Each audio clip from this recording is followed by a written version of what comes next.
Alright, episode 8 of Power of Hope definitely was an interesting episode, and I feel for Komachi so much in it. Since Komachi's profession and dream is to be a novelist, I also have that dream in myself too, and I kind of like to strive to it as well. So I understand when the writer's block and all the writer issues about trying to figure out it can come in the way of anything that you're trying to make a story out of. And they touched a little bit on this as well as the main part of the episode, which was Komachi trying to figure out why are these shadows attacking this town and the surrounding area specifically. And so, the episode begins off with Komachi taking care of the flower bed area that she was taking care of previously in the previous episodes. So far from Power of Hope, and this area is making people happy and all that stuff. And one of the side characters to Komachi knows is named Yamaguchi, and she was talking about an article that Komachi wrote and of a cafe that she thought was closed down, but thanks to Komachi's article, it proved that the cafe was still up and running. They chatted for a bit until Komachi had to was gonna go make a delivery to one of the clients of the confectionery shop that her family owns. But as she got to the business location of the customer, they unfortunately were attacked by a shadow and were taken away by the ambulance. And also Yamaguchi showed up again, talking about what was going on. And she was pretty worried about what she only knows is as a mysterious illness that people are getting in the town. And this also hit Komachi really hard about the man who was also a grandfather of a little girl named Yumi who also showed up in this episode and just so happens to go to the school that Nozomi is a teacher at. So yeah, connections, and that's why this episode is called My Town, because it's a small town and everyone in the town has to know each other, basically. I don't know if that sounded off rude or anything. I don't live in the town, so I don't really understand things. I guess I could call my neighborhood a little town, I guess, because we do know each other a bit around the neighborhood, which I grew up in, but that's not the point of this. But yeah, Komachi did they also mentioned during this part about Komachi's novels that she writes and stuff like that. And Yumi wanted to be able to read one of her books one time.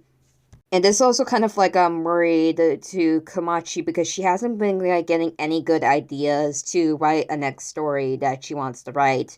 And it's putting some sadness on her. But when this shadow attack happened, she went back to figure out why they are attacking the area around the town and all that stuff. And so she talked to Coco and Nozomi about this, and Komachi thought about looking into the history of the town. Maybe they can find the answer to why it's happening in the town specifically. And if you have seen some of my other videos on my YouTube channel, you directly should already know that I love history a lot. And I've been working on talking about American history because I have I don't want to say the S word, but I have a whole bunch of cards that were from the 80s and 70s that belonged to my dad that my great grandmother gave him, and I've been turning them into YouTube videos lately. I think I got 40 of them done yet right now. Yeah, I've been working on them a lot lately, as you can see, and I have more coming along the way. But seeing back to the review, seeing Komachi showing up with these history books just made me remember it so much. And also one other history bit, I do know that, like, remember back in Fatari Wa Percure, they did mention about World War II because of Honeka's grandmother lived during the war. And I also like that bit of detail that they touched on it because it is a big part of the Japanese history. I do know that. And yeah, the bombs. Uh, being American and just like having the passion over Japanese media kind of like hits a bit hard on it, or just if it's just me, I don't know. Honestly, to be due when talking about those history cards, I do have some World War II cards as well, so I hope I can touch on those later and maybe like be able to talk about something about it. That would be nice, guess. You might want to see that maybe. I think I have one coming up soon, so yeah.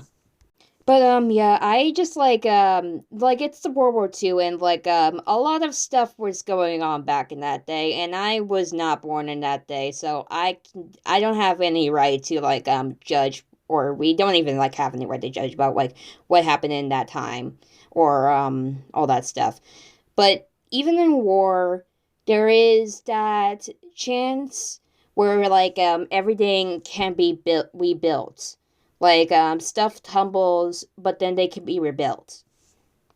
And that's kind of like what was also being shown in this episode.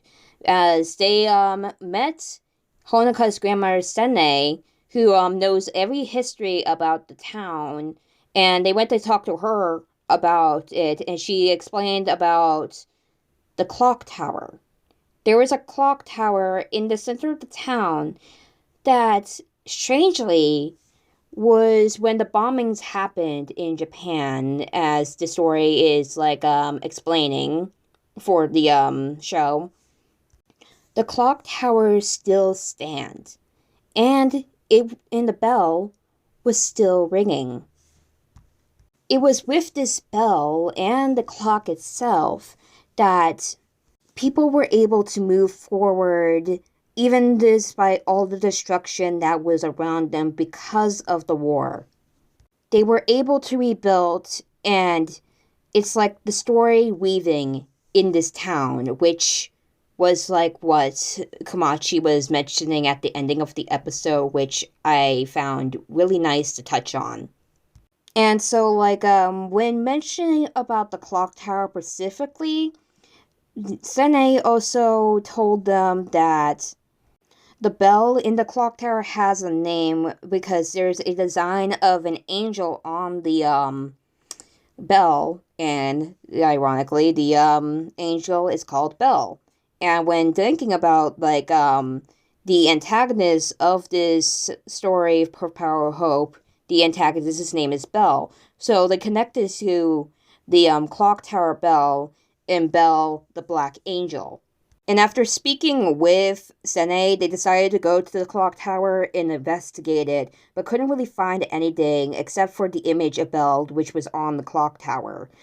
Or so they thought. As they left the clock tower, the shadows began to attack. So Nozomi had to transform into Cure Dream again and fight them off. And also during this, Komachi was able to transform into Cure Mint and help out too. And they were able to defeat the shadows in that area. And so, but then this happened. The Time Flowers appeared again. And Nozomi's Time Flower appeared as well, and it seemed like when it appeared, something in like with a heartbeat, something happened with Nozomi for a second that she almost fainted, and Coco asked if she was all right, and she said she was, being all optimistic and being Nozomi and everything. But they were definitely worried about Nozomi during that moment.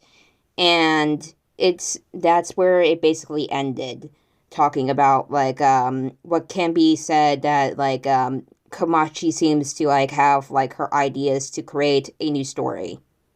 And so that will be my review for Power of Hope episode 8. And it seems in episode 9 we're going to like have the Splash Star Girls get their next episode, which like it seems like what we know from episode 4, it focuses more on Mai, so it seems episode 9 is gonna focus more on Saki, and I have a feeling they might transform. There's something that makes me feel they might transform, and we did get to see this like new render designs of Egret and Bloom, so it's a possibility they may transform in the next episode as the Komachi in this episode and the other girls and the others. So if that does happen, I would definitely love to see it happen, and that will be it for my reviews on the this episode.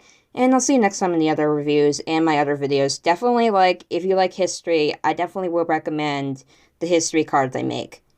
Well, technically, the history cards are not actually made by me, but I make them into videos and, like, to share the history that's, like, they're telling on the back of it. That I want to share that with a lot of people. So if you're interested in that, definitely check it out. It might not be good, or the editing might not be good, but I try my best. So yeah, I literally do everything on my cell phone, okay? But yeah, I just wanted to say that because it made me remind me of the histories cards and stuff like that. And that's it for my review, and I'll see you next time. Bye.